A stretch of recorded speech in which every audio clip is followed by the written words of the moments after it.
BNP এনসিপিকে একটি শিশু দল হিসেবে বলে। আমরাও স্বীকার করি যে এনসিপি আসলে একটি শিশু দল, কারণ এনসিপির বয়স এখন পর্যন্ত মাত্র 1.5 বছর। তো 1.5 বছরে তো একটা রাজনৈতিক দল কৈশোরও হইতে পারে না, ফলে এনসিপি অবশ্যই শিশু দল, এটা আমরা স্বীকার করি। কিন্তু প্রশ্ন হচ্ছে যে 50 বছরের 40 বছরের একটা প্রায়বৃদ্ধ রাজনৈতিক দল কেন এনসিপির মতো একটা শিশু দলকে রাজনৈতিকভাবে মোকাবেলা করতে না পারে হামলা মামলাকে বেছে নিতে হচ্ছে? এইটা কি বিএনপির রাজনৈতিক দেউলিয়াত্ব নয়? এটা অবশ্যই বিএনপির রাজনৈতিক দেউলিয়াত্ব। দেখুন, পুলিশের ভূমিকা তো নতুন কিছু না।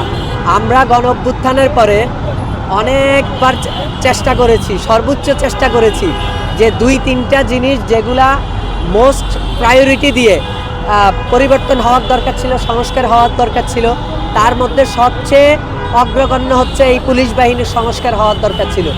অথচ এই পুলিশ বাহিনীকে সংস্কার করা হয় নাই, কারণ বিএনপি ও আওয়ামী লীগের মতো এই পুলিশ বাহিনীকে একটি তার নিজস্ব ফোর্স হিসাবে, সন্ত্রাস বাহিনী হিসেবে ব্যবহার করতে চায়, প্রতিপক্ষকে দমন পীড়নের জন্য ব্যবহার করতে চায়, গুম খুনের মতো ব্যবহার করতে চায়, যার কারণে পুলিশকে তারা সংস্কার করে নাই।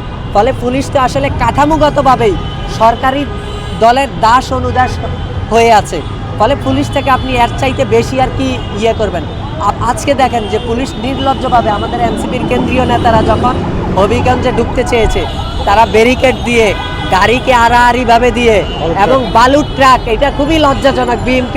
বিএনপির আন্দোলনের লজ্জার ইতিহাস হয়ে আছে কিন্তু বালুর ট্রাক, সেই বালুর ট্রাকই এনসিপির বিরুদ্ধে তারা আবার ব্যবহার করছে।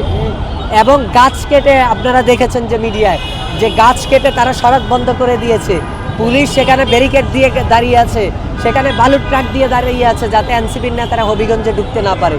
তাহলে পুলিশের ভূমিকা তো এর চাইতে বেশি কিছু আর হওয়া সম্ভব না, কারণ তার কাঠামোগতভাবেই সরকারের দাস অনুদাস এবং অঙ্গ সংগঠন মাফিয়া বাহিনী হিসাবে তারা আছে।